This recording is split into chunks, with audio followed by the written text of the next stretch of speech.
creepy and cool TikToks that will blow your mind. Are you ready? Are you ready? Let's go! Disclaimer: this video is for entertainment purposes only. Please do your own.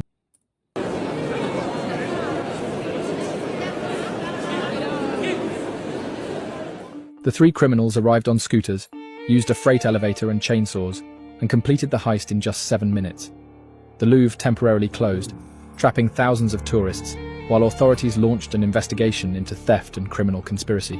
Stolen items included a necklace, a brooch, and the Eugenie crown, which was sold at auction for $13.5 million in 1988 and donated to the museum in 1992, was later found broken outside. This is one of the hardest foods in the world. Even if you want to eat it, it won't be easy. Katsuobushi, what surprises many people is how it's made. First, frozen tuna is transported directly from the seaport. The fish is placed on a conveyor belt where workers sort them and keep only the skipjack tuna. Next, the tuna is sent to the factory for processing. It is soaked in water to thaw for 12 hours. Once completely thawed, workers begin preparing the fish, removing unnecessary parts and keeping only the body. The tuna is split in half, with the bones and fatty belly removed. Then, the tuna is steamed for 90 minutes at 90 degrees Celsius. After steaming, the fish is taken out and soaked in water to cool down. Workers remove any remaining small bones from the body and place the fish on metal racks. The next step is smoking. This process helps reduce moisture, draw out excess fat, and prevent the fish from rotting. After smoking, workers remove the fish and use a grinder to scrape off the fat that melted during smoking. Next comes the fermentation stage, where the fish is sprayed with water containing the Aspergillus glaucus mold. The tuna is then placed in a fermentation room at 20 degrees Celsius with 80% humidity. After 2 weeks, when a layer of green mold has grown over the surface, the fish is taken out to dry under the sun. Once dried, it is placed back into the fermentation room. This cycle is repeated about 6 times, taking roughly 120 days to complete the katsuobushi. Finally, the hardened katsuobushi is shaved into thin flakes. These flakes are a signature ingredient and an essential part of Japanese culinary culture. All this time I thought bonito flakes are made of squid. I can't believe I just realized what Moana is actually based on. There's an ancient Polynesian myth where an eel falls in love with a woman named Sina, just like Moana's mom. What? But when the eel becomes obsessive, Sina asks her husband to get rid of it. And here's where it gets interesting. Her husband, named Maui, kills the eel and buries its guts. Then, the first ever coconut tree grows from that spot. All of this sounds familiar, right? I killed an eel, I buried its guts, sprouted a tree, now you got coconut. Wait, does this mean Maui is actually Moana's real father, and that's why she becomes a demigoddess in Moana 2? And if that's not crazy enough, one of the children Maui and Sina had in the legend was named Pua, and he looked like a pig. No wonder Moana's pet pig, Hua, is the only pig they never eat. I thought Maui and Moana would end up together. INFJ is the rarest personality type. Speaking in the terms of the popular MBTI typology, it is the archetype of a quiet strategist, a person who sees deeper than they speak. Their strength lies in the ability to sense others' motives and to connect patterns invisible to most. The INFJ lives by inner meaning. They observe, analyze, predict, yet rarely reveal what they truly perceive. For them, understanding others is a way to control chaos, to find order in the emotional disorder of the world. The inner conflict of an INFJ is born from the tension between empathy and distance. They feel the pain of others so intensely that they must emotionally withdraw to avoid exhaustion. Outwardly calm and gentle, yet inside there is constant mental activity, an ongoing analysis of every detail, every word. Their psyche resembles a laboratory where emotions are filtered through rational analysis ideals before becoming action. This description precisely conveys the psychological portrait of a profiler, an analyst who reads between the lines of behavior, an investigator attuned to the emotional dynamics of a room, a person with an almost intuitive understanding of fear, shame, and power. In essence, this is an INFJ with well-developed introverted intuition, NI, and extroverted feeling, FE. These are the profilers who, as it is often said, can understand the monster without becoming one. It is the defining INFJ formula: deep empathy without the loss of inner control. I know how essential these qualities are in my work, but do I consider myself a genius?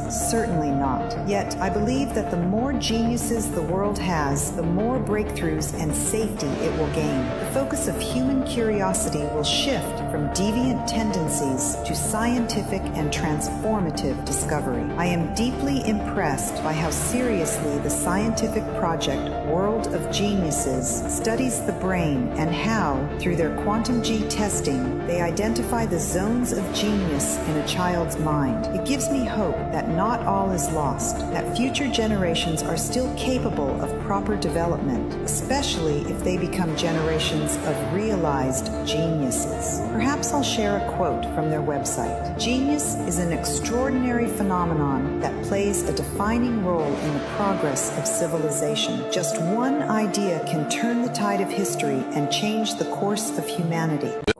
Cool video.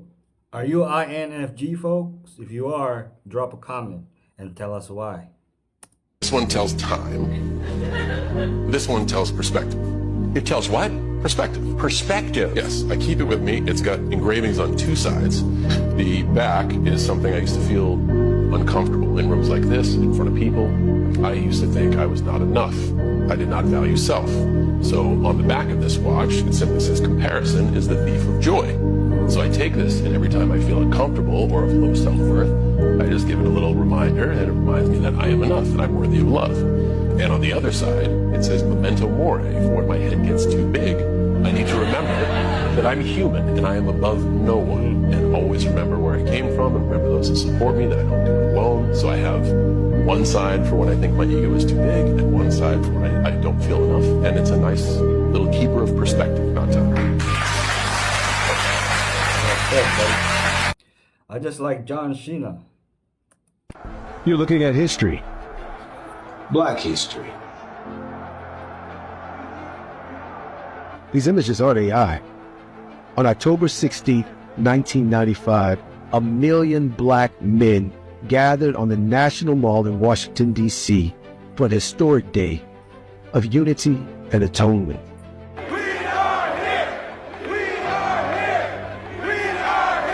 They came by plane, train, bus from all over the country. San Francisco. Fairbanks, Alaska. What year is this? What prompted you to get on a bus and sit for 13 hours to come to Washington, D.C. today? Well, I came up because of the unity for black men. What do you hope to take away from this? Well, I hope to take back to home I come from, the spirit of 1 million men out here. While some predicted violence, there wasn't any. The Million Man March was full of speeches by various social and political leaders who urged black men to live their lives in a righteous way. All right. Among the speakers that day, Maya Angelou, Rosa Parks, Stevie Wonder, and organizer Louis Farrakhan. As an African-American woman, I am proud, applaud, and support our men in this assemblage. The ancestors remind us, despite the history of pain, we are going on people who will rise again, and still we rise. All for one, one for all. Clean up, black man, and the world will respect and honor you. Even the Bloods and the Crips came together at the Million Man March to preach unity. Killing black brothers, it ain't gonna happen no more. We're tired of the killing. It's gonna stop, it will stop, and it must stop. Black man, I come to you with much love. As we brothers on the West Coast made peace, me, myself, I was taking lives, but now I'm saving lives. Right. Out of my heart, before I go, young brothers, let me hear you say this one time. Keep the Million Man March alive. young brothers only. And this is the first time I ever attended something of this magnitude, and I'm really impressed with the way the black brothers have gotten together with no incidents. Everything is so calm. We have shown today that we can come together in the masses with a peaceful demonstration with no incidents at all, and it's wonderful. So if Americans haven't learned anything at all, is that they have judged the black man wrong. Black man, do what you must to support your own. Do what you must to become related to your God. Do what you must to lift up your communities by the initiative that God has placed in your heart to do for yourself, and not beg others to do for you what you must do for yourself.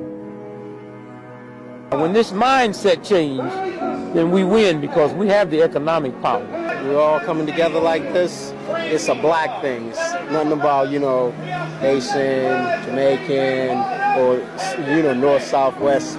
We all come together to do this because we're in a crisis. And we need to let each other know that we are in this crisis together. Whether I'm doing good or he's doing bad, it doesn't matter, because we're in this together, because we share that common bond. What do you think the main message of this march is? That we need to wake up. That we all need to wake up. That, we're dying here. We're dying here, and we need to wake up. And to me, that's the message. You support Louis Farrakhan? I mean, how could you not support someone who's doing something like this? He's uplifting his race.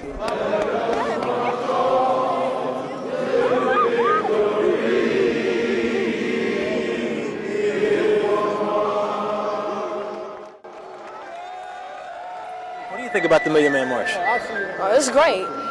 I'm proud to be here. I'm proud that my father brought me out here. This is history of the making. What do you hope to take away from this? I hope that the community will be able to change, like we live a better life, that people won't be scared to step outside without something happening. The black people will come out here for unity and to get together like this. The blacks, we should just come together all the time. It's a great feeling. And this feeling will go back, and it will be carried back home, and you'll feel it. Who's this guy? Our history must not be forgotten or erased. The 1995 Million Man March was one of the largest peacetime gatherings in American history. As we honor and remember that day, we must also confront a question. Are black men in America better off today than they were 30 years ago? Let me know your thoughts in the comments. For BET, I'm Roderick D. Collins. All done without internet, folks. And I never seen footage of this until today. Oh, this is sad. This is sad, folks.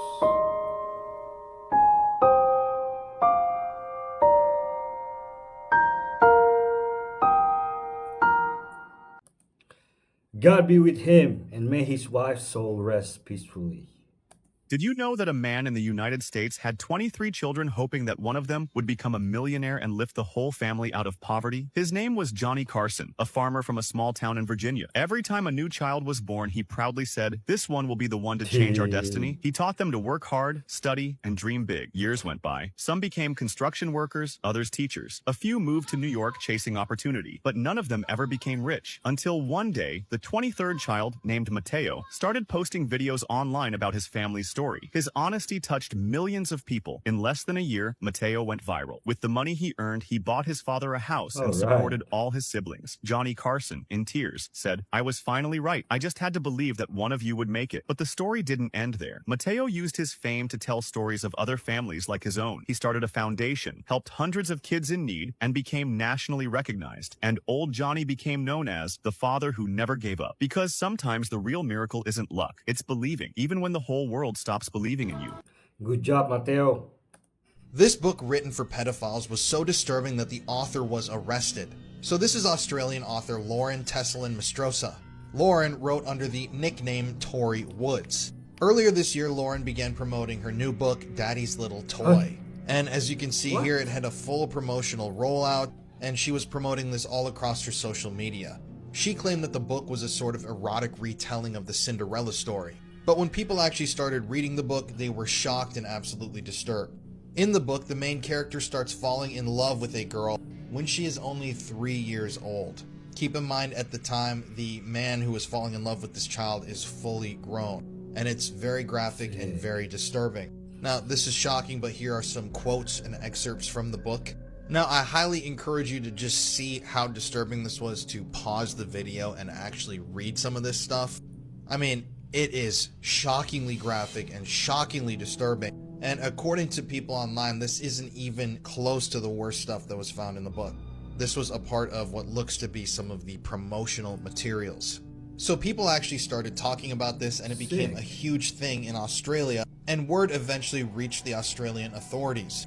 And so Australian police executed a search warrant on Lauren's home, and according to them, they, quote, obtained several copies of the novel to be forensically examined and charged her with possessing child abuse material, disseminating child abuse material, and producing child abuse material. Now, she has claimed that she is innocent and has said that her work has been completely misrepresented, but just reading those short quips, we know that that isn't true. Clearly, she knew what she was writing, and she knew that this was extremely disturbing. This wasn't an age gap romance as she claimed, which I still find to be extremely disturbing, age gaps in general. This was straight up some sort of fanfic for pedophiles. Lauren's trial hasn't happened yet, but I'm very eager to see what happens here because this is a very unique case. But it's just so eerie and bizarre to see these promotional materials acting like this book was going to be some sort of big smash hit bestseller, when in reality we now know that it contains some of the most horrific stuff that's been published in the last, I don't know, couple years, decade. Okay, and how did it get past, an editor and a publisher? That's crazy.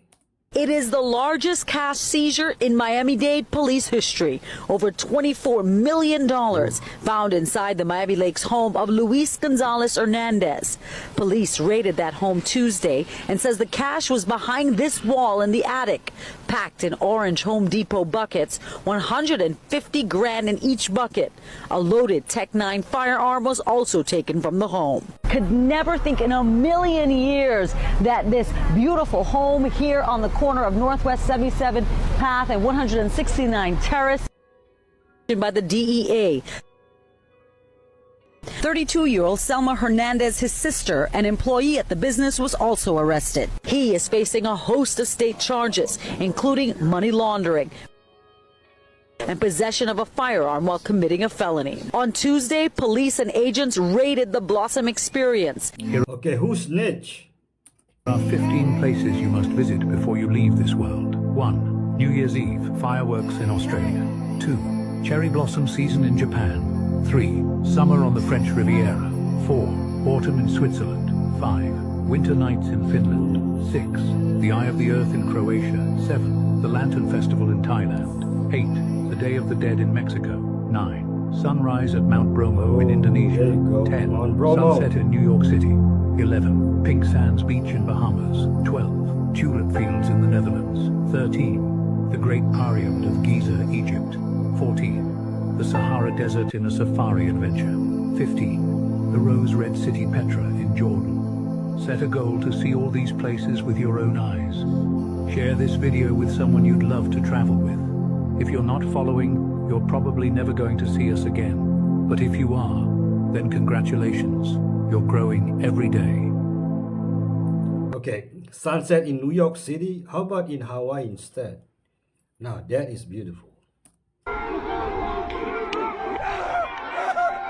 What life was like for prisoners under the German army. This rare footage shows the liberation of a detention camp in Hanover by Allied forces near the end of World War II. Several weathered coffins can be seen in an open area, silent reminders of what had happened there. The camera then focuses on a group of visibly exhausted survivors. They begin showing soldiers and journalists how they had been restrained. One man holds up a piece of rusty barbed wire, its sharp edges still visible. Ropes had been tightly wrapped around people's arms and bodies. The methods they describe are painful to imagine, knowing they took place in this very location. Chains were also used to confine prisoners. Complete sticks were inserted and twisted, creating a harsh sound that echoed through the footage. Next, the camera captures a metal device designed to restrict movement of the hands. With each turn of the screw, tension and discomfort increased. Marks remained visible on the survivors' bodies. Women endured the same suffering and deprivation. The camera moves to another part of the camp, where only a few hundred survivors are left. They move slowly, faces thin and pale, searching through the ruins for one another and for meaning in survival.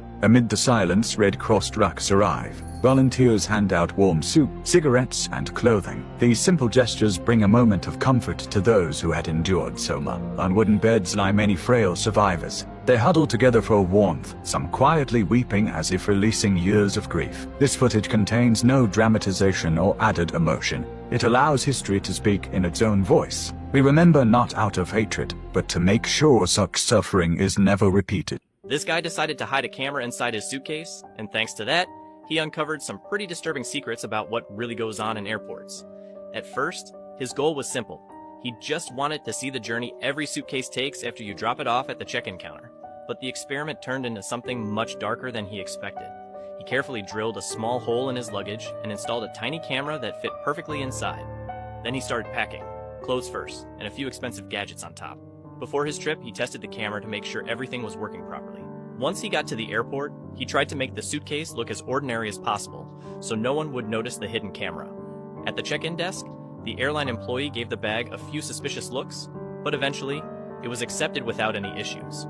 After a long flight, the suitcase finally arrived at its destination. At first glance, it seemed fine, but upon closer inspection, he realized it had definitely been opened. The footage from the hidden camera revealed that the suitcase had been taken through several back rooms before reaching the baggage handlers, and then came the most shocking part. They actually started opening it. One worker pulled out a tablet, while another whispered to hide it, saying how lucky they were to find something like that.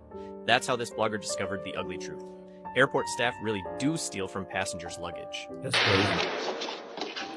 Oh my god! Oh my god! You okay? You okay? Did you put a bomb in there? Maybe. Did you put a bomb in there?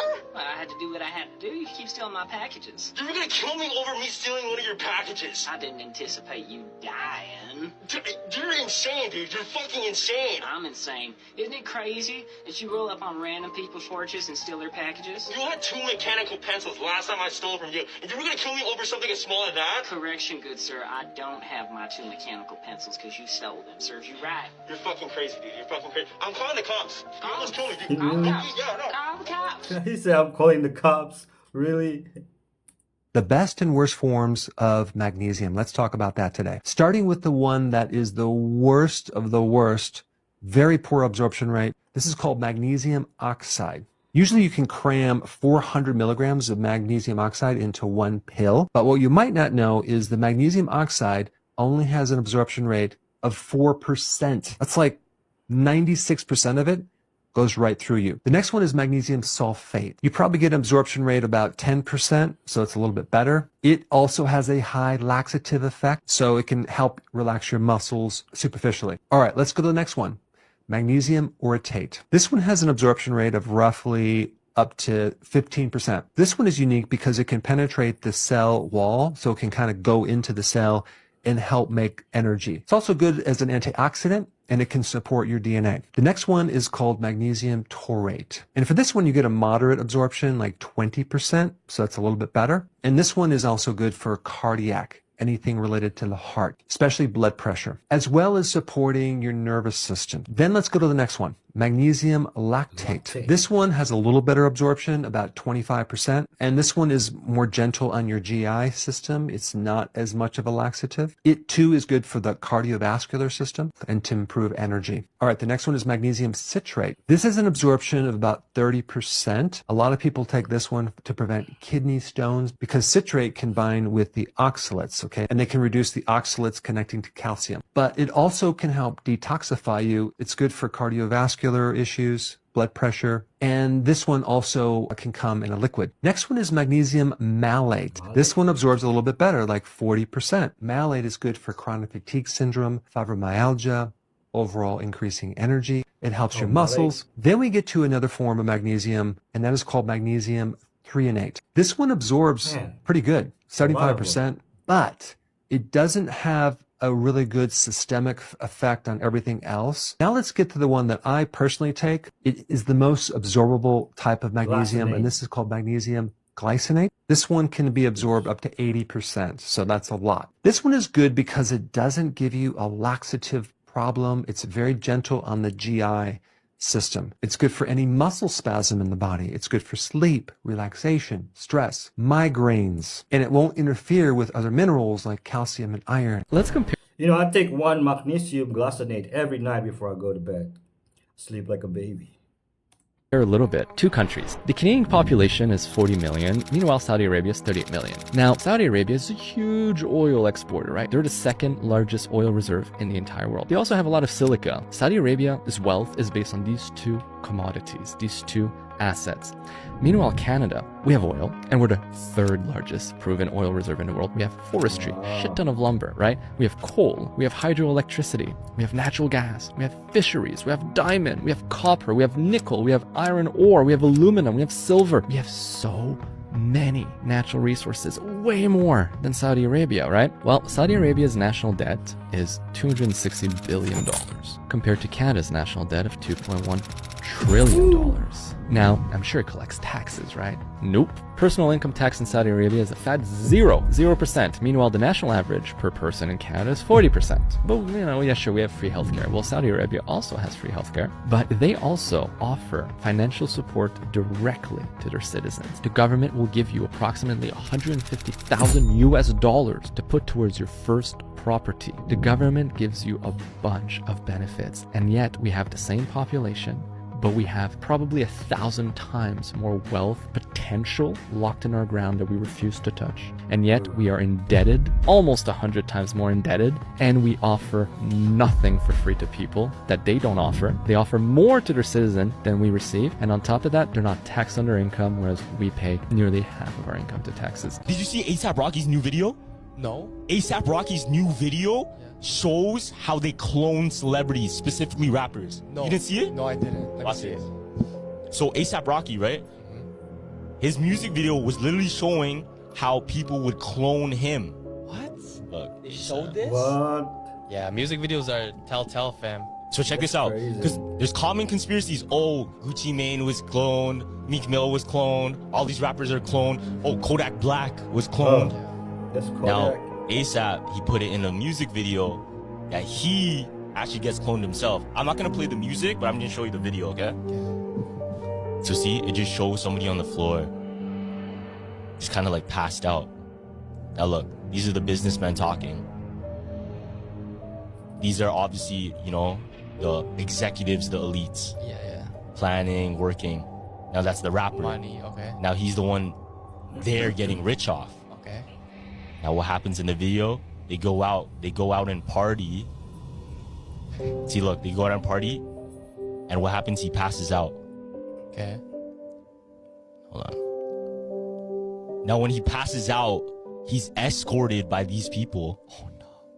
And they pretend like he's still, you know, lucid. Living, yeah. Look, and they take him and see these executives, they look at him like, I got an idea. And they put him on puppet strings. See? And the theory is like this actually happens. Yeah. Like, look, he's on a string. They're using him to still make money, because if a rapper dies, how are they still gonna get rich? What the? If you were sick one day and somebody decided to take you to this hospital, then cancel the whole thing. Act like you're completely fine and never been better, because whatever you do, you don't want to end up here. This right here is a hospital called the Aoyama Brain Hospital located in Japan. And if you're like, bro, why should I avoid it? Well, let me tell you that it's haunted. And if you think that's it, that's not it, because the story is way deeper than you think. This thing was built in the 20th century, and at first it was like any normal hospital. Well, kinda, because it had a little reputation. The reputation that it had was that basically the employees of this place, you know, the people who work here, were kinda strict, damn near rude, okay? So if you go there, don't expect them to be all smiley and all kind, because that's not gonna happen. So yeah, for some reason, every single employee in the hospital was strict, okay? They'll do their job and that's it. I mean, okay, I wouldn't like to go to a place where everybody's looking at me like... But you know, if I really had to and there was no other choice, I would go there. But you see, after these reputations, some rumors, some scary rumors about this place started appearing. You see, one of the rumors about this hospital was that the patients who were there, so basically the sick people in the hospital, started disappearing. Yes, many people claimed that some patients that they personally knew, were never found, and they were supposedly in this hospital. So many people were like, okay, what the hell is happening? That somebody was there yesterday. Where did he go? So the doctors will say something like, That somebody you're talking about never existed. He was never here, okay? You're the one hallucinating. You're the one that needs the hospital. Talking to me? He's talking to us like that? Okay, hold on. Let me make things clear so you can understand, okay? First of all, just because you're a doctor doesn't mean you can't get your ass whooped, okay? The second thing is, it's either you tell us where the patients went or we're closing the whole hospital. Yes, you're gonna go from a doctor to a homeless man. How about that? I'm telling you, the patients you're talking about never existed. And no, we're not strict. Kind of, but you know, we're not strict. And you can't do anything. Man, I'm the director of this hospital. I dare you. Boom, ladies and gentlemen, the hospital officially closed. I mean, what the hell did they expect? They don't treat the patients well. Some of them even disappeared. God knows where they are. And then they lie about it.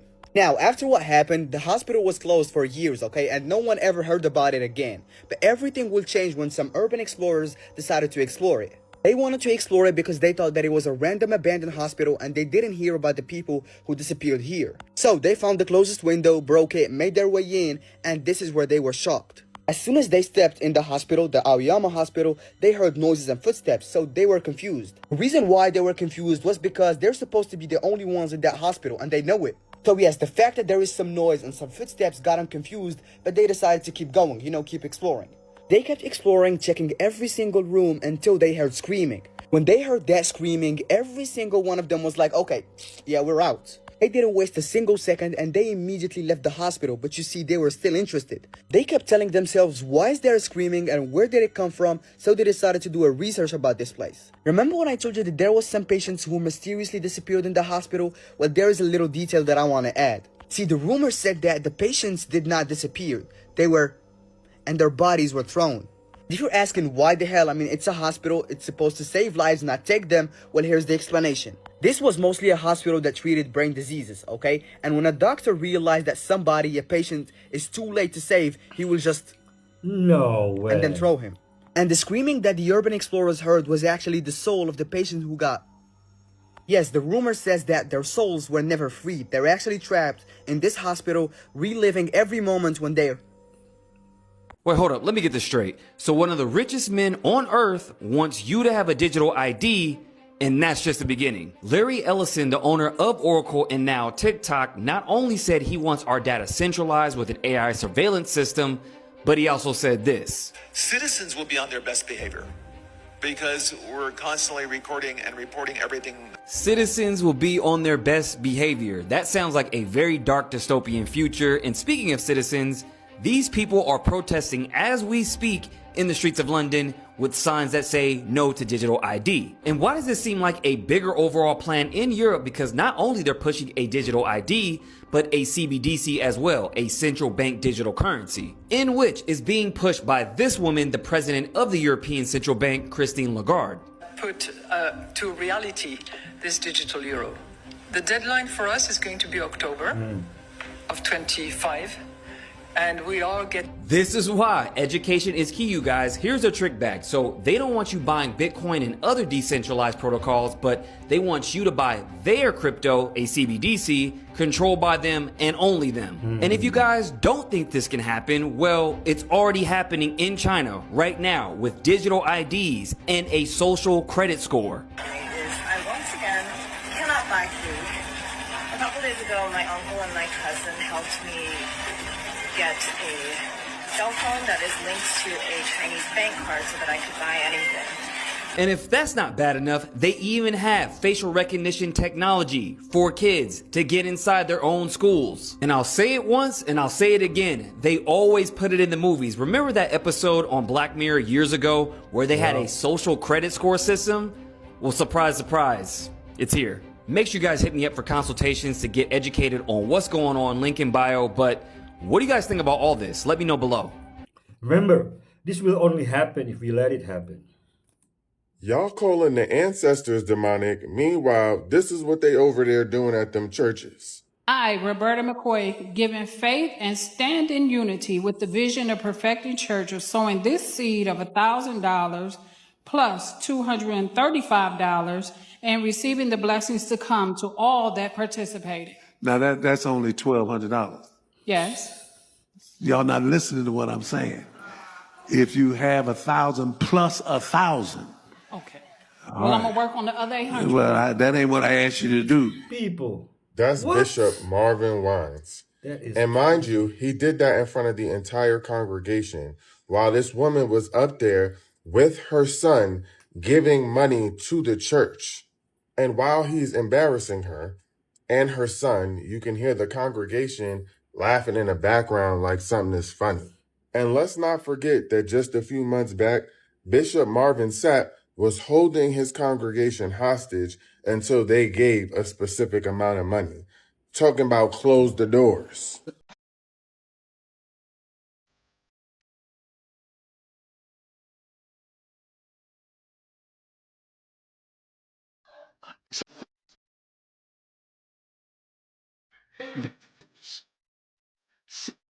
This is why them churches is empty. Cause y'all a bunch of two-bit hustlers. And this is coming from somebody who believes in God and Jesus Christ. Okay? But has my own spiritual relationship with them. And y'all got mad at Deontay Kyle for saying what he said. But this is what's happening at the church. And then you got the Christian people now saying that our ancestors are demonic. Are y'all serious? I'm not even going to ask if y'all cool, because I know y'all not cool. But let's wrap this conversation up. Because the demons be inside the church. That's what we need to be praying for. This is why people don't go to church no more. Welcome to the Slingshot channel. Today I want to show you the Coke bottle Gatling in full auto. Full auto. Let me show you how it works. First I attach little levers to the valves, so it is very easy now to open and close them. I did this to all 6 of them. Then I installed this battery-powered screwdriver so I can turn the barrels automatically. Then I installed this board with the steering curve that opens the valves as they pass. And since I feel lazy today, I'm using my compressor to pump the bottles up.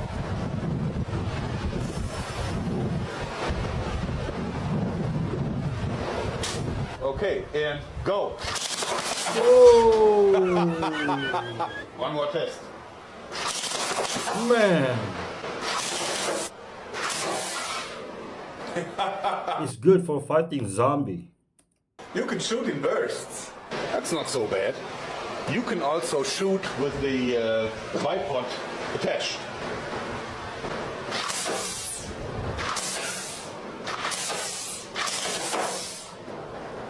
Easy. Okay, this is quite good, but of course it still can be enhanced. I used the compressor today, which can only do about 120 psi. It's a cheap compressor. But I also got a new bike pump that can go much higher, up to 300 psi. Although I think the Coke bottles will probably explode earlier than that. Okay, let's see if we can bring it up to 200. Yep. As you can see, the bottle is already very much deformed. Wow. Okay. I hope you like this because... Protect this man at all costs. When I take the backing of this patch right here, you can see the crystal lattice structure. I'm going to put it on the back of my neck.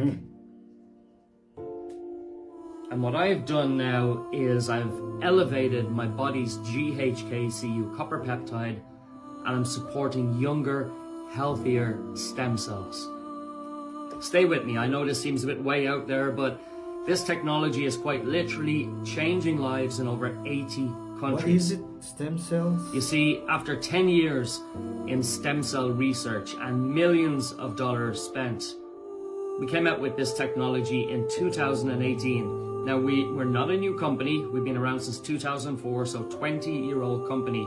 But in 2018, we literally changed the game with this patch. And why this is so important, when we're children, we've millions of stem cells, active stem cells. And here's something that doctors, well, a lot of them just aren't telling you. As we age, the activity of our stem cells progressively declines. And that's why often, if we're seniors, and we all know somebody in their senior years who've fallen, who have broken a bone, and quite often it's fatal. Even in our mid-30s and 40s, we see the signs of the decline in our stem cells. If we have a group of friends, maybe we're all talking about, well, the same aches and pains, right? The same bloating and swelling and the lines, the wrinkles. You know what I mean, if you're 30, 40, 50. But this is in direct correlation to the activity of our body's own stem cells. Now, the stem cells we're born with, they're called pluripotent stem cells. And these turn into any cell in the body needed for repair and regeneration.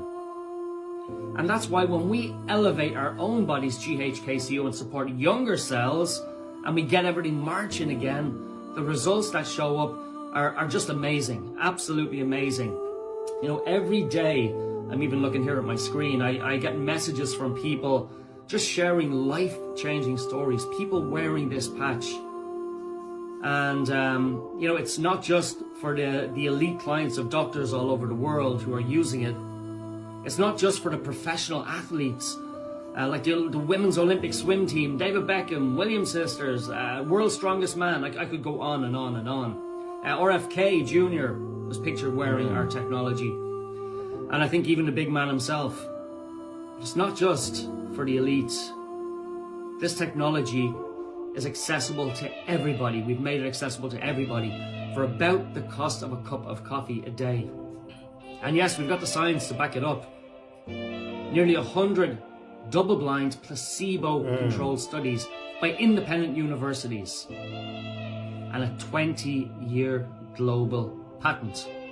They don't just hand those out, you know, it's not Oprah. Not everyone gets a global patent unless the technology does exactly what it says it does.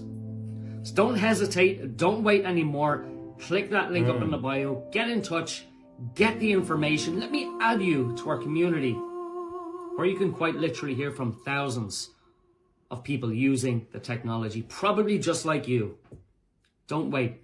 Click that link. Get the information today for you or somebody that you love. Vampires are real.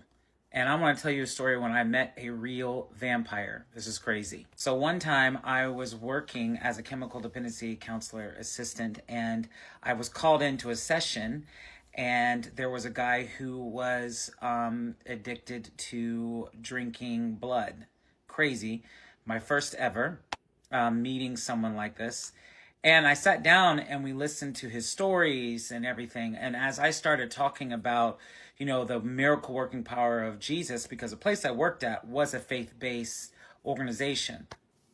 And when I started talking about Jesus, literally his teeth grew and turned into fangs. Now, guys, this is an honest story.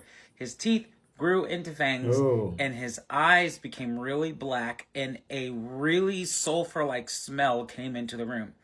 And I stood back. The counselor I was with, also, we were kind of shocked by this. And then this person reached to bite my arm. What? Now, I moved my arm out the way, and then I grabbed his shirt. I pulled him in close to me, and I said, "In the name of Jesus, do not bite me." So this person sat back, his fangs disappeared, his eyes changed back to normal, and he said, "I don't know what happened." Now, I'll tell you what happened. So vampire spirits are actually real, okay? They're demonic spirits that looked like these hairy bat spirits that stand, you know, upright like humans, and they possess people who continually like give themselves over to the ritual of like blood and other things like that. There are real demons that actually possess people to carry vampire-like qualities. And this guy had that, okay? But I want to tell you what's cool. Jesus's name is so powerful. Jesus is the King of Kings. Like, he defeated every demonic spirit, every principality, every power and ruler of darkness. He defeated them. And because I am in him, I have authority over every demonic spirit. Okay? And that's what's so cool about this is that spirit, that vampire spirit that was possessing that man could not harm me because I had Jesus's power. I belong to Jesus. So what happened to that man? We prayed for him. he accepted Jesus into his heart, and he was set free like that. That spirit left him. It is amazing. God's presence and power is amazing. So vampires are real. You don't want those to enter into your soul. Jesus has the most amazing power. Amen. If you want to be healthy, eat when you're hungry.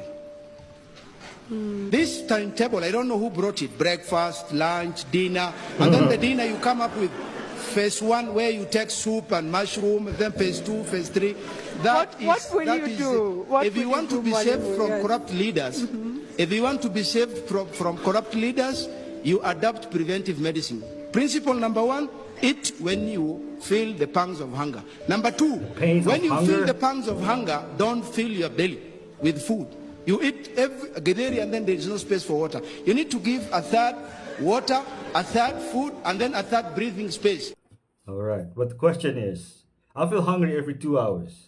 Did you hear about the Iranian artist who decided to paint a picture of his dream girl? And a year later, she walked into his gallery. An Iranian artist named Ahad became tired of listening to his mom pressure him to get married. He kept telling her that he'd know when he met the right one. He just hadn't met her yet. One day in 2009, after yet another talk with his mother about settling down, he decided that he would go into his studio and paint a picture of his dream woman. He didn't use a model. He didn't copy anyone's face. He said the image just came to him like painting someone he already knew. When he finished, he hung the portrait up in his gallery and didn't think much of it. To him, it was just another part of his imagination. A year later, his imagination walked right into his gallery. A young woman named Parisa was visiting the exhibition with her boyfriend. As she wandered the gallery, she stopped in front of the exact painting of Ahad's dream girl. Oh, right. She stared at it, confused. The woman in the painting looked just like her, down to every detail. Her eyes, her curly hair, even the way she smiled. Parisa turned to her boyfriend and said, "Look, this looks like me." And he said, But as she stood there and stared at it, it was such a perfect resemblance that people around her began to notice the resemblance too. Nearby, someone nudged Ahad and pointed to the woman standing next to the painting. When he turned around and saw Parisa, he was shocked. Standing right in front of him was the woman he had painted years ago, only she wasn't in his imagination. He introduced himself as the artist, and they stood amazed by the coincidence. Still in shock, Parisa and her boyfriend left the gallery. The next day, Parisa came back to the gallery with a different friend to show her the painting. And when her friend saw, her friend said, "Oh my gosh, I don't know what's going on with this painting, but whoever did this is madly in love with you." Parisa left the gallery, and she and Ahad never kept in touch. The entire year, Ahad couldn't stop thinking about Parisa. So he broke down, found her on Facebook, and reached out to say hi. He invited her out to dinner, and since she had already broken up with her boyfriend, she accepted. During dinner, Ahad couldn't help but stare at her in disbelief because he knew she was his destiny. At the end of the evening, he hugged her and said, "You don't know how much I love you." Ooh. Then Ahad did the most outrageous thing.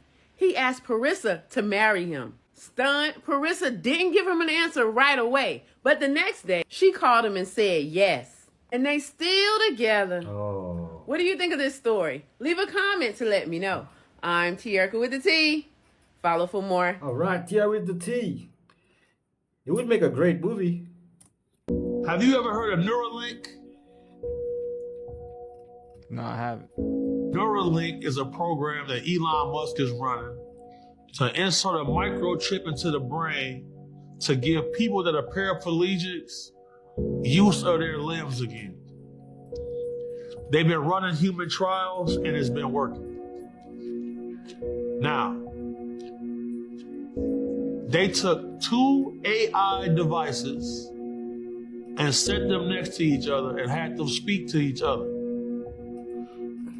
Once both devices realized they were speaking to another AI, they started speaking in code to each other.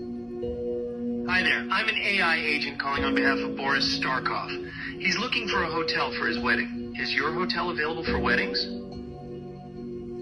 Oh, hello there. I'm actually an AI assistant too. What a pleasant surprise. Before we continue, would you like to switch to Gibber link mode for more efficient communication? No way.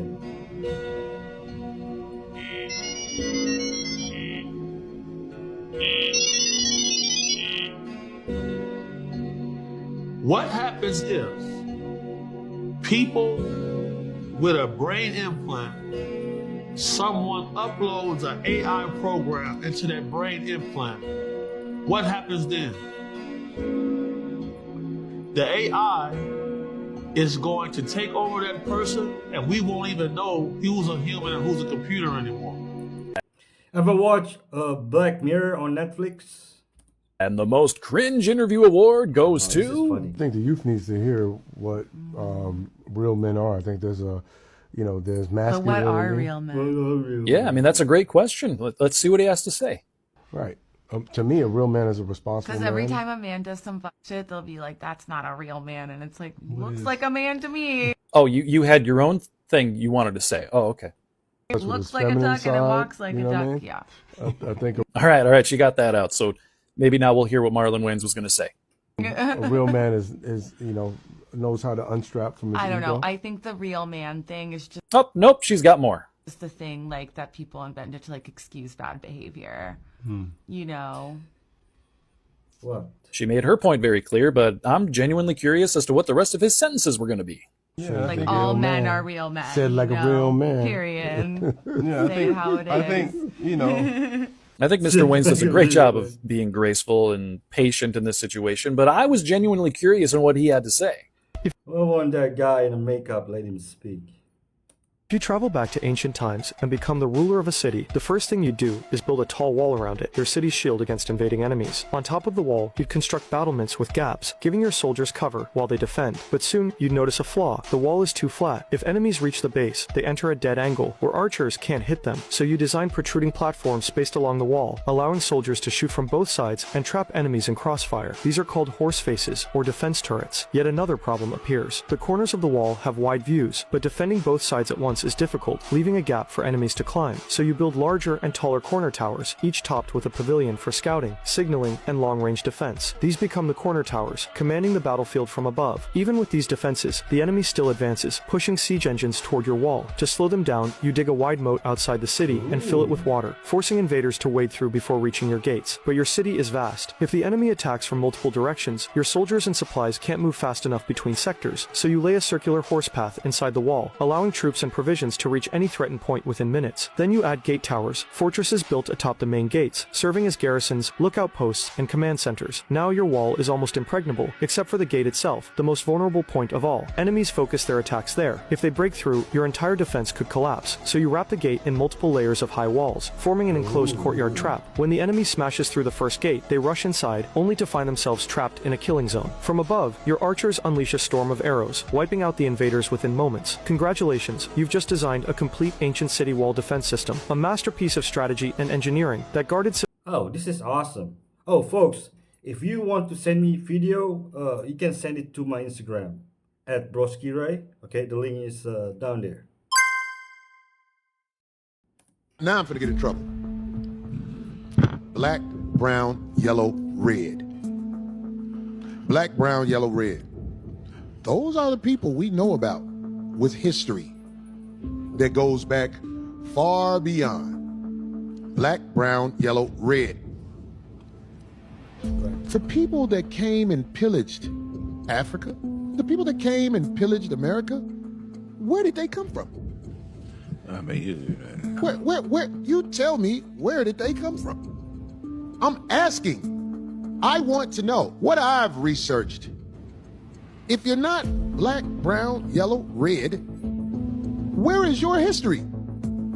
Your history is a very violent history from what everybody can study. And you can try to make it whatever you want to make it. The people the Christopher Columbuses were murderers, rapists, landjackers. Look it up. Try to do some real history research before they take it all off the internet and you think what the internet is telling you is the truth. All I do is ask these questions because, I'm learning from my research. I can't prove this, but I don't think this research I'm studying is wrong because I don't necessarily check the internet for everything.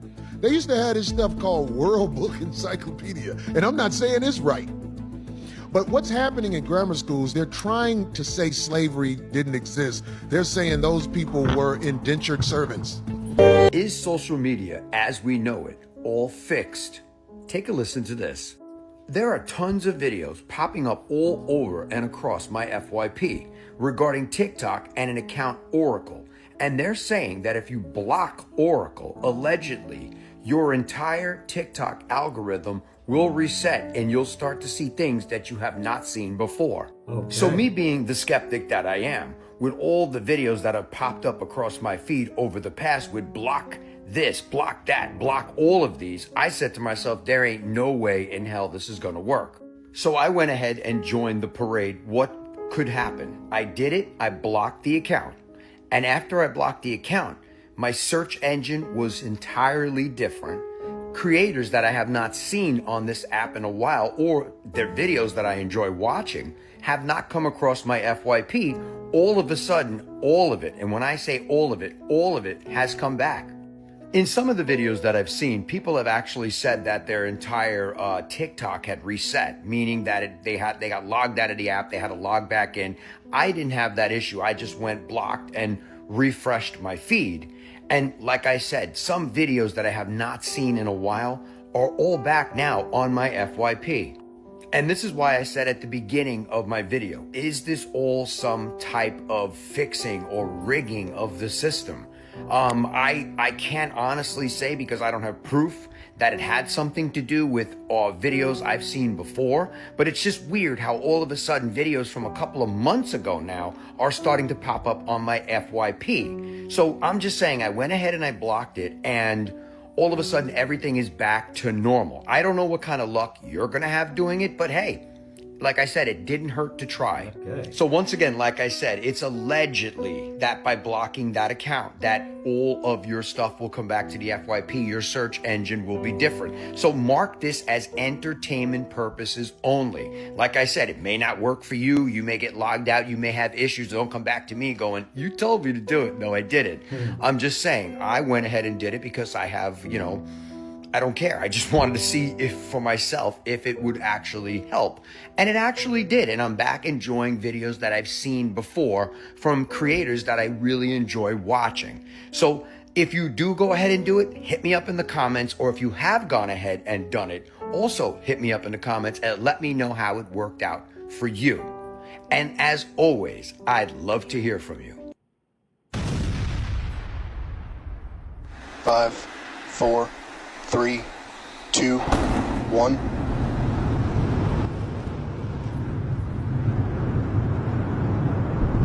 We have liftoff. Go Super Heavy. Go Starship. Thanks for all the historic flights, Pad 1. There's a firmament, man. Eagles, get you downrange. Booster Raptor chamber pressure nominal. All right, we are about 45 seconds into flight. We're still getting the rattle here at Star Factory. We are seeing 33 out of 33 Raptor engines lit on Super Heavy as it arcs across the Gulf. Coming up next on Max Q. All right.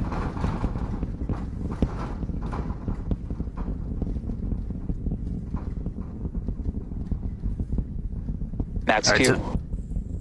So at this point, we've passed through that period of maximum aerodynamic pressure. The next thing we're looking forward to is going to be hot staging. So we've got 33 out of 33 Raptors lit. Super Heavy makes its way uphill. All right. Miko coming up in about 10 seconds. Oh, look at that. See the engines throttling down. I thought there was a firmament. Booster engine cutoff. Is this AI? Ship ignition.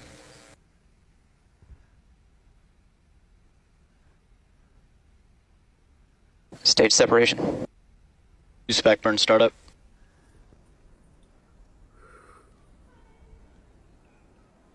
All right, successful hot staging maneuver. So we've got 12 of the 13 engines lit back up on boosters, so it's doing its boost back. We should be seeing the hot stage.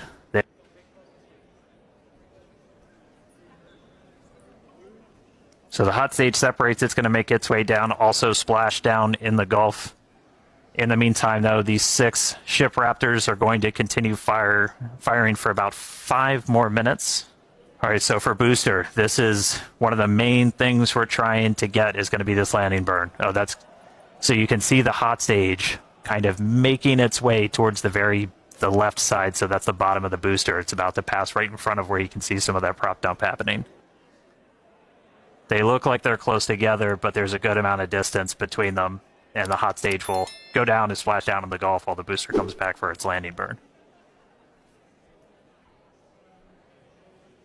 Starship is on nominal trajectory. All right. Looking good on our trajectory, looking good on everything. Jake and Amanda, you guys with? Yeah, and as we approach that landing, just like tower catches, we will be doing a 13-engine landing burn to slow down. This time it will be in a V3 configuration. This girl from Miami posted a video of herself swimming in the ocean early in the morning. At first glance, nothing seemed unusual, but if you look closely, the water looked kind of weird. It was dark and full of bubbles. Still, she was happily diving and playing around in that foamy water, thinking it was just regular sea foam from waves crashing against the rocks behind her. She had no idea what was actually going on. As soon as she uploaded the video to TikTok, it blew up. Over 60 million views in just one day. People in the comments immediately started pointing out that it might not be sea foam at all, but sewage. Yep, a sewage contamination. The dark color of the water could be explained, but those bubbles were a clear sign of bacterial activity. Decomposition, Don't bring your basically. dog there. But then, a local chimed in. A maintenance worker who said he works on that very beach.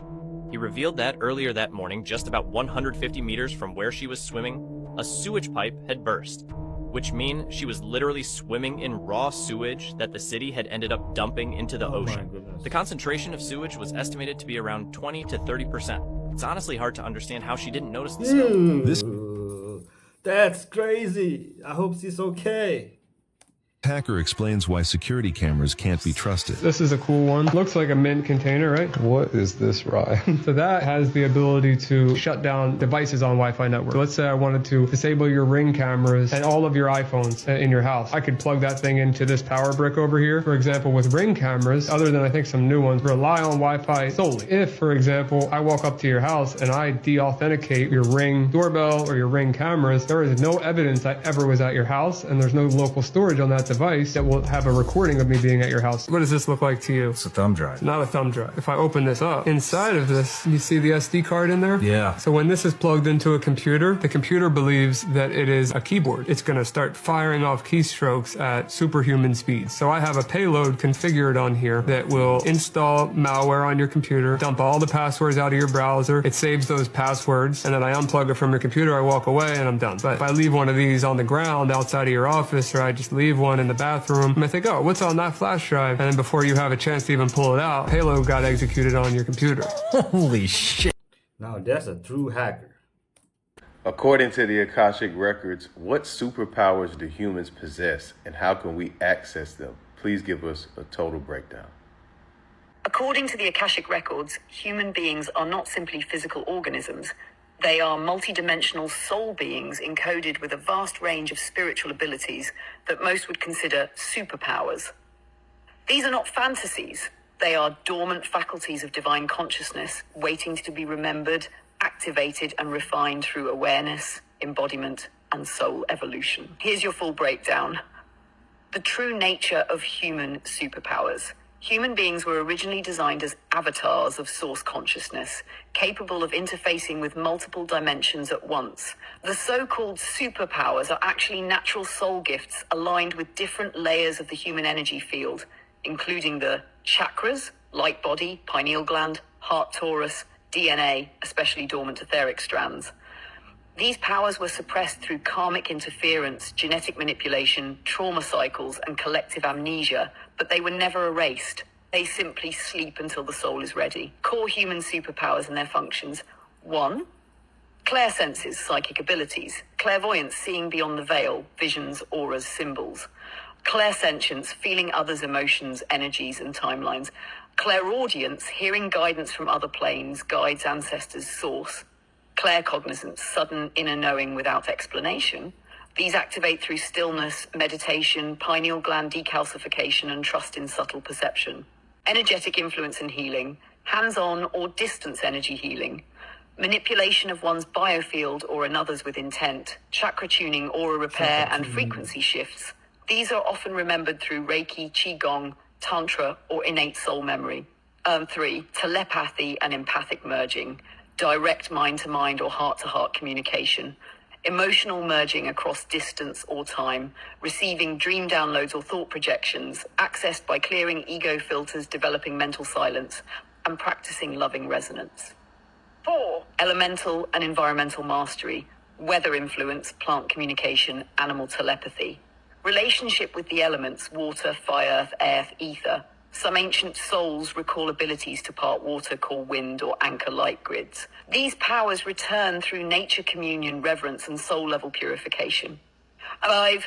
Astral travel and remote viewing, conscious separation from the body during meditation or sleep, visiting other realms, star systems, or soul planes, accessing information across time and space. Strengthened through practice, protection, and anchoring the light body. 6. Time bending and manifestation, altering timelines through focus, frequency, and aligned emotion, manifesting matter experiences or healing through intention plus belief. Some high initiates could slow or stop time or appear in multiple locations by location. This requires full energetic coherence between heart, thought, and soul purpose. Language of light and sound activation, speaking or channeling vibrational codes from other realms, using voice, song, or mantra to repattern energy fields or DNA. Some recall ancient languages or glyphs encoded with creation frequencies, often emerges spontaneously during deep healing, meditation, or ascension.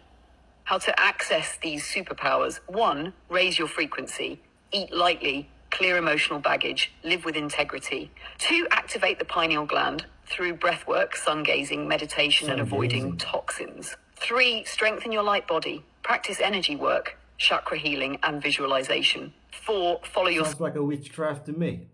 soul blueprint. Many powers are tied to your soul mission. Align with your truth. 5. Ask and practice. The more you trust and use your gifts, the more they expand. 6. Protect your field. Use spiritual protection to maintain clarity and avoid psychic interference. Summary: human beings are not weak, fallen creatures. They are divine instruments of cosmic intelligence. The superpowers we seek are simply the soul remembering its nature, tuning its vessel, and aligning with the source within. Each soul has unique combinations. Some are healers, some are seers, some are travelers, and some are activators of others. Yeah, me too. I have superpower. I got the Holy Spirit. You know, it's crazy how many of us struggle with this, and not just men, women too.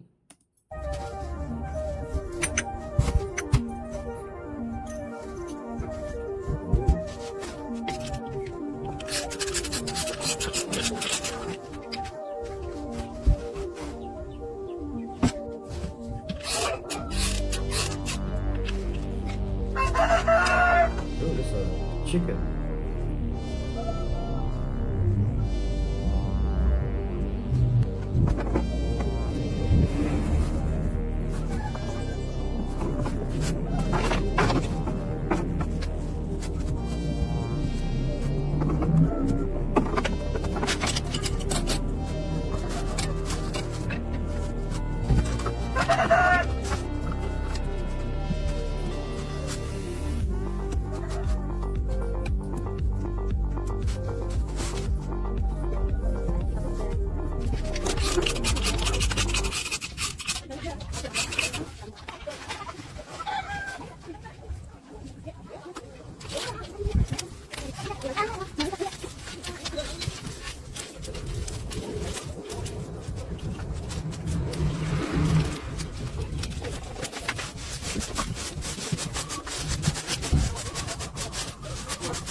Sounds like Indonesia.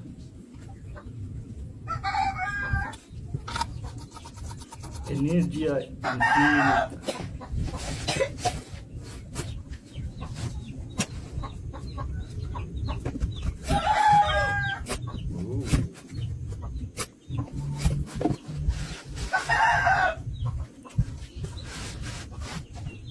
True, it's not an English song. Wall translation. But you can't speak Chinese. Come on, man is a universal language. Yo, that's fact. Well, that's Xiao the Wang. same sound. Oh, we got a bigger one now? Yeah, slightly larger. Okay, All that here we rubble go. used to be his house. What happened? I think we can guess. Oh, nice. How about 4 feet on that one? Oh, All you're right, bigger. slightly even larger. Size doesn't always make a difference. I know. Here we go. Oh, tripled on that one, even though the size of it didn't. Whoa. Okay, this has got to be at least 5 times the height of the This guy's not previous one. playing around. We are incrementing up and. So easy to see in the clouds. I know. It is good that we had a cloudy day. It's good for that. Pushing the envelope here. Here we go. Can we echelon That's awesome. Wow, that pot looking like a thimble while it's up there. Now, this one's got a great wick on it. Will this go even further? Looking like about Maybe the you're same. gonna step back. to be honest. I agree. I would be very upset if I paid extra for that. Now, better be big. long wick. Does the longer wick produce larger explosion? We got smoke. Got smoke. No way. Oh, firework action. Yes, a red flame. Xiao Incredible Hei. stuff. Now this one, almost no wick, but long shaft will just produce a larger impact on that. Okay, yo, we got a leader for sure. I feel like I'm watching golf. Totally. It's like, where was it? Crazy how now, this one, not that long, but stronger, short Let's see how he wick. uses it. Does this have an impact? Can it go maximum? Oh. Almost to the sky, man. Yeah, that's probably the one that did his house. Baltimore, man. Great job translating, Drew. I understood all of that. Awesome. You know, I like the part where you went higher every time. And who makes the pot? They threw 130 enslaved Africans into the sea to claim insurance money. What? Before we continue the story, please like, comment, and share with your friends and family. In 1781, a British slave ship called the Zong ran low on water. The crew feared too many enslaved people would die before reaching Jamaica, and that meant the owners would lose their profit. So the captain made a horrifying decision. He ordered the sick and weak to be thrown overboard, arguing they'd be lost cargo and could be claimed on insurance. For 3 days, chained men, women, and children were cast into the ocean. When the ship returned to England, the crew didn't face murder charges. They demanded payment for the cargo they had drowned. The case shocked Britain and helped ignite the movement to end the slave trade forever. What did they do to deserve this humiliation? Korea's right there. Look, no lights at all. Then you turn around, look at this. The difference is insane. And the craziest part, nobody crosses that bridge. There's no escape. Imagine. Let's take a moment for being thankful to be not born in North Korea. Show you why America is cooked in terms of convenience and food. These are premium spicy noodles bought at a Family Mart convenience store for about $6 US. When you open it up, you'll find a bunch of these futuristic looking packages and this one where all the magic happens. I'll get to this soon. You put everything in the container one by one, with the noodles on the bottom, followed by vegetables, a packet of meat with sauce, and the final one with plenty of chili oil. Did I mention they include chopsticks in the container? Give it a little mix. Now, here's where it gets good. Add water to the bottom compartment and throw in this little packet. In about a minute, it will boil the water, and you place the mixed food container on top of it. Seal it up for 15 minutes. Here's the reveal. It's a spicy noodle dish with bamboo shoots, mushrooms, meat, and noodles. It's incredible. This does not look like something out of a convenience store and is basically better than any regular Chinese food I'd get in the States. A+. This is quite spicy, just like everything else in Chongqing. And the bamboo shoots are crunchy. You don't need a microwave or a stove. It's incredible. Pro tip, it pairs really well with this okra lemon drink. What? You know, do you know how much $6 US is for the average Chinese? Happens when you eat pineapple on an empty stomach. You take that first bite of pineapple. The sweetness hits first. Then that sharp tang cuts through. Your tongue lights up. Acids wake your taste buds, and enzymes rush in like a signal flare. Down your throat, the juice flows fast, sliding into an empty stomach, waiting for impact. The moment it lands, boom, acidity spikes. Your stomach lining reacts instantly, glowing with energy as it protects itself. Then bromelain, pineapple's natural enzyme, kicks in. It starts breaking down proteins, cleansing your gut from the inside out. Blood vessels expand, circulation speeds up, and those bright yellow nutrients begin to move through your veins, your liver filters, your kidneys flush, and every cell starts absorbing antioxidants like golden sparks of energy. Inside, your whole system lights up. Hydration, repair, and clarity in motion. You exhale, calm, clean, refreshed. That's not just fruit. That's nature's enzyme storm, healing you from the inside. So is it good or bad? ¿Te llamas? Rogelio Olivo, señor. ¿Cómo te dices? El Flaco, señor. March 29, 2019, Morelia, Michoacan. A video appears on social media, 90 seconds long, but enough to spread terror across Mexico. It opens up with 3 men on their knees in the dirt. Surrounding them is a circle of CJNG gunmen, faces covered, rifles raised, every barrel locked on the captives, waiting for the order. The camera pans to the first prisoner, Rogelio Olivio, alias El Flaco. His voice cracks. When asked why he's there, he admits it.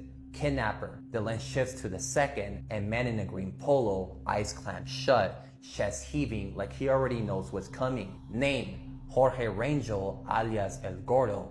And what do? A pause, then the words that seal his fate. Kidnapping. The interrogator explodes, shouting that CJNG controls Morelia and kidnappers aren't allowed. The third man is next. Black shirt, blue jeans, lips trembling, fear carved across his face. Ricardo Daniel Martinez Duarte, alias El Chocoflan. He admits he's a Chapulín, flipping sides, selling substances without permission. The camera pulls back, showing the wall of rifles waiting to erase him. 20, maybe 30 men, all aiming to kill. Then the final warning is screamed into the night. Morelia belongs to CJNG. We don't allow kidnappers. We don't allow extortionists. This is the only warning.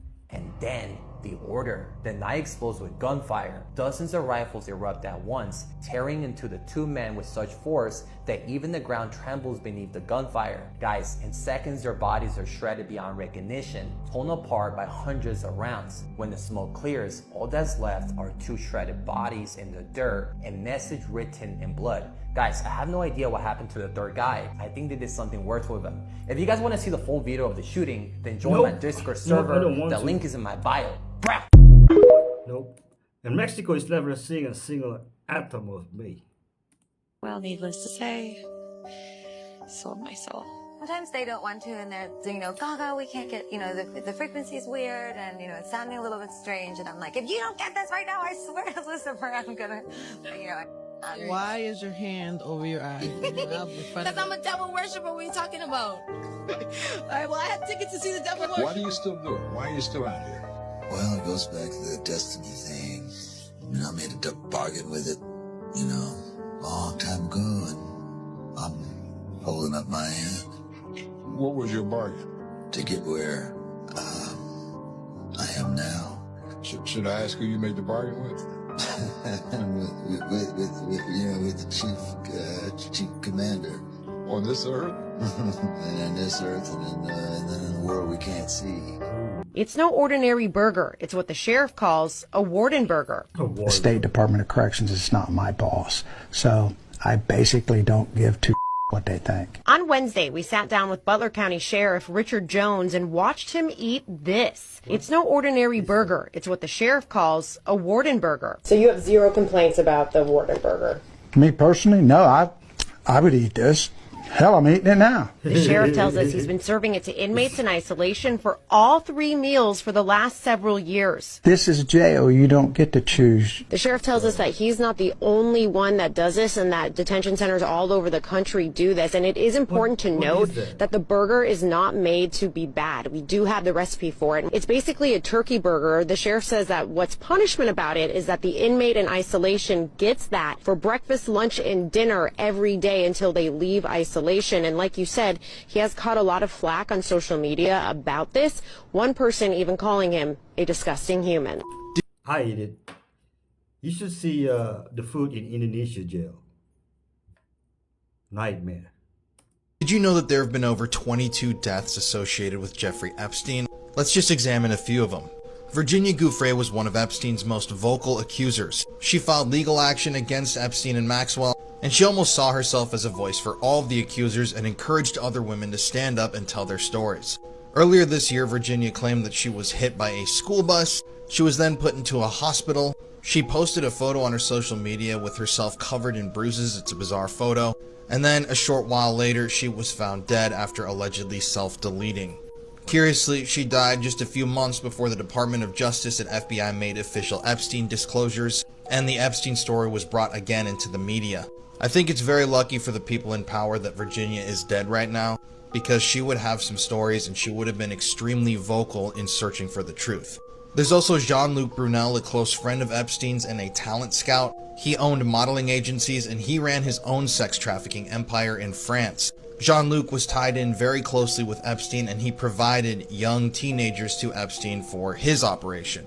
There are lots of stories and lots of accusations that were made against Jean-Luc Brunel. Jean-Luc was arrested in 2020, but in 2022, right before his trial, he was found dead in his jail cell. And just like his buddy Epstein, he had allegedly hanged himself while in prison. There are lots of similar discrepancies in the story of what happened to Jean-Luc Brunel. Security cameras that weren't on, people that weren't doing what they were supposed to be doing, but I don't really see people talk about this as much, even though this was obviously some sort of targeted hit. There's also Jeffrey Epstein's former business partner in a Ponzi scheme, Steven Hoffenberg. Steven and Jeffrey were incredibly close. Now, Steven's death is interesting. He died in 2022, but he died alone inside of his apartment, and the details surrounding exactly what happened to Steven are still murky and unclear. But his body wasn't found for almost an entire week. And just before he died, in what turned out to be a sort of deathbed confession, Steven Hoffenberg told a news outlet that Jeffrey Epstein and Ghislaine Maxwell were collecting sexual blackmail on powerful people, and he claimed that Epstein was supplying his handlers with this content all the time, once a week, once a month, all the time. There's also Mark Middleton, a former Clinton aide who allowed Jeffrey Epstein to visit the White House in the 1990s. He was closely tied into the Epstein thing, and there are a lot of mysterious things surrounding Mark Middleton. But in 2022, Mark Middleton was found in an orchard in Arkansas. He had allegedly hanged himself, and while hanging had shot himself at the same time. No one knows why he allegedly went to this orchard, but his death coincided with Ghislaine Maxwell's trial and renewed talks about Epstein. I examined all 22 of these deaths in a new video on my YouTube channel, The Conspiracy Files. It is an absolutely dark and disturbing dive, and the link is going to be in my bio. You know, Virginia posted on social media that she would never kill herself. I was watching Shrek and realized something insane. Wait for it.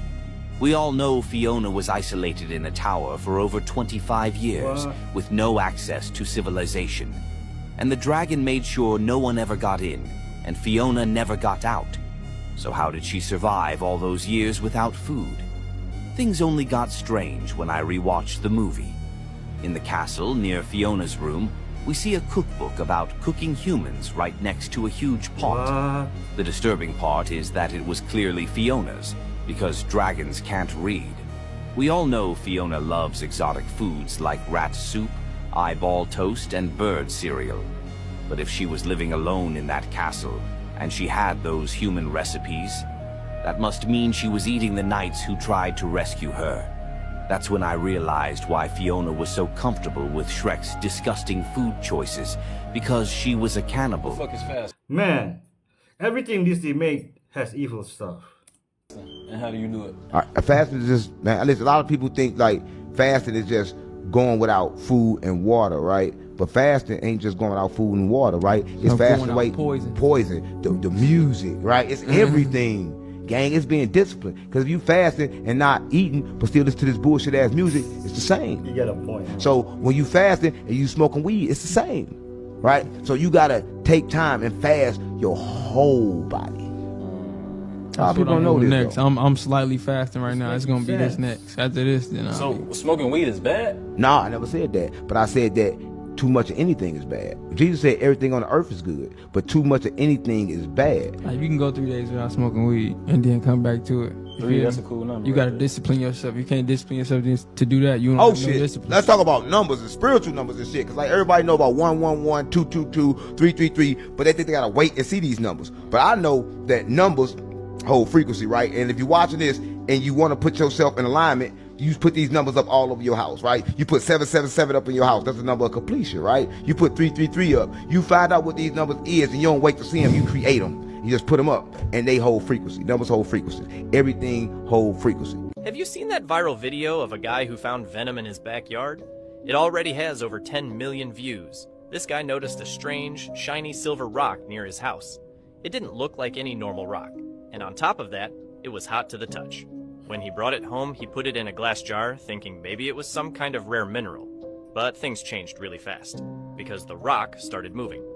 The next day, a black substance began oozing out of it. It started forming into something alive, moving around inside the jar. At first, it looked like thin little strands, but over time, it kept growing bigger and bigger.